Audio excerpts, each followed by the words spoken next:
Welcome. Southend-on-Sea, the Riviera of the Essex. Known for its pier, its arcades, and its persistent belief that deep-fried food constitutes a legitimate dinner. But beneath the cheery neon and the smell of vinegar lies a secret far older and considerably less hygienic, I hope. Gentlemen, ladies, cadets, Brian. Today's topic, the Ratman of Southend, a creature that may or may not exist, a legend that might be a metaphor or a mutation or merely a symptom of British public transport. Either way, it's our problem now. The story, well, it begins in the 1970s, a decade of flares, funk and financial despair. Beneath a bridge near Southend Central Station, a homeless man, unnamed in most records, sought shelter from the cold. Local youths, being what they are, decided to make sport of him. The accounts differ, but all agree on the ending, a beating, brutal and senseless. The man left broken among the trash and scurrying rats. The next part is where, reality sort of gnaws a hole in itself. When the police returned days later, there was no body, only a trail of bones, drag marks and claw prints, too large for any rat, too wrong for any man. Then came the sightings. Late-night commuters heard scratching under the bridge. Cyclists swore they saw glowing red eyes, and one unfortunate milkman claimed something the size of a dog but shaped like a nightmare ran across his bonnet. The local paper, the Southend Echo, God bless its typographical errors, dubbed it the Ratman. You'd think it's a simple haunting, a tragic ghost story, but the evidence, oh no, it festers. I consulted our resident expert in such matters, Professor Simon de Montfort of the Cambridge Department of Postmortem Theological Physics.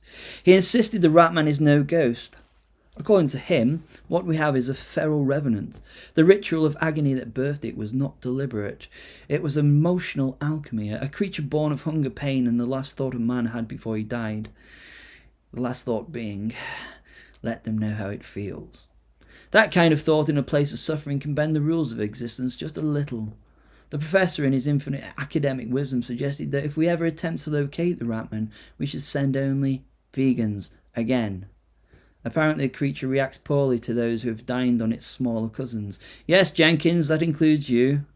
Over the decades, the Ratman became part of Southend's folklore. The council dismissed it, naturally, as councils do. But the sightings never stopped. Maintenance crews refused to work under certain bridges. Stray cats disappeared. And once in 1998, an entire youth paranormal group from Chelmsford was chased screaming from the tunnels, their tape recorder capturing only the sound of chewing. Even now, in the age of TikTok and influencers, people post shaky night vision footage claiming to have seen glowing eyes or heard a whispering, chittering voice say, "Mine, mine, mine." Urban legend? Possibly, but legends persist for a reason. They're like damp. Once they get into the brickwork, they're devilishly hard to remove. So the time has come for an official expedition. Operation Vermin Ex Machina. We'll deploy a small team to explore the tunnels beneath Southend. They'll be equipped with motion sensors, EMF readers, garlic, and possibly a large net. Volunteers must be brave, British, and, again, vegan. Anyone caught sneaking a pork pie into the field will be summarily reassigned to the Department of Unexplained Fungus. Note the clustering around the underpass near Sutton Road. That's our hotspot. That's where he's seen most often. The professor believes the creature hibernates, or broods, until someone sufficiently awful wanders by, which in Southend could be any minute, to be honest. Thanks for listening. Volunteers and comments in the thingy below. Thank you.